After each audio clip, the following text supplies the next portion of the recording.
Jara hino ɗo tarika fiima antu heɗi to moƴƴa. Fii Alowi mi tawaka. Alowin no wi'o welo welo nyanne yagal ngal mi tawaka dey. Hawa e Hamidu noti kine maɓɓe ɗen ka ndarorgal magasan on. Sitruwije ka ɓaawo tintorgal no hollude siññinande Ibulisa nden. Miɗo hani windude jantore fi o Halloween maɗum welo welo nyanne yagal ngal. Hey, ayi lalangal hoore nden. Kono ɗum hina gonga. Hari bandu hawandun no diwnude fota. Hara a aray ka catal nyanneɓe no wi'e Halloween. Mi anda no gasa. Kono joni miɗo hani yiltade ka suudu. Joɗirde bireedi nden takko ɗon no holliti fii gatoje Ibulisa moƴƴe. Welo welo nyanneɓe ɓen no wi'e Halloween naada e kaalisi. Ko joni non hewtutoɗa ka suudu. Miɗo weela ko honto e nder aduna on ɗe sitruje heɓoto suga wonde ɗen ka tintorgal. Ɓe hulɓindiray e fee hutorgol bidonji ñooge. Bidonji ñooge? Jangu ko windi ɗo ka surnal yaltungal hande. Nde Hawa jangi ko woni firo Halloween o ngalɗi fota. Huntere pizzande saggi ka dande makko. Nyalande 31 Oktombru nyanneɓe ɓen e feetongon fii Ibulisa.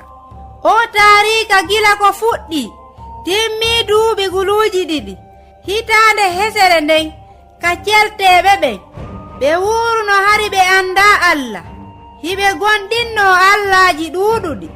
Awa kadi o wi'eteɗo Samhen Allahru mayde nden ndu aroyay ka kiikiiɗe ndu hocca mayɓe ɓen. Jeka non koko wiyete Halloween ko feeto waɗanago Ibulisa.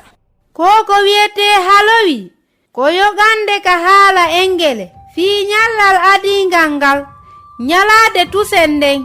E on saay hari mbileɓe ɓen soppitayno ɗe leɗɗe wiyeteɗe nave ɓe waɗa buusiji ɗin e majje ɓe jo'ina ɗe yeeso suudu maɓɓe ndun ɓe sonka ɓe wi'a dokkal ma kuddi kala mo sakkanaaki Samhen haray woni huɗaɗo. Ruhuji buumiɗi torotoɗi bonbon no maadinande en naamu fi yimɓe ɓe anda ɓen Allah.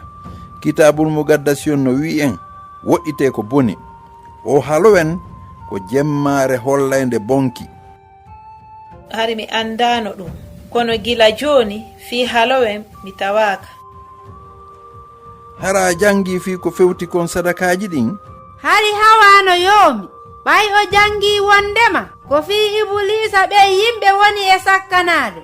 Ɗum no hulɓini honno Ibulisa ko fenowo e warowo ko Halloween woni nyallal makko ngal. Allah daali wonde en hana tawdede e aadaji ɓe anda Allah ɓen. Ko ɗum si mi fillitoto kadi ɗum ɗo fi Halloween mi tawaka.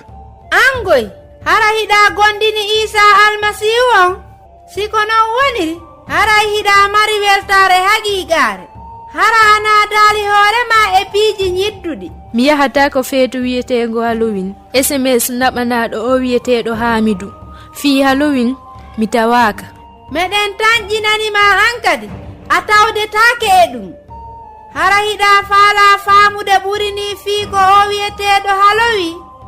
Hita am haray windan men.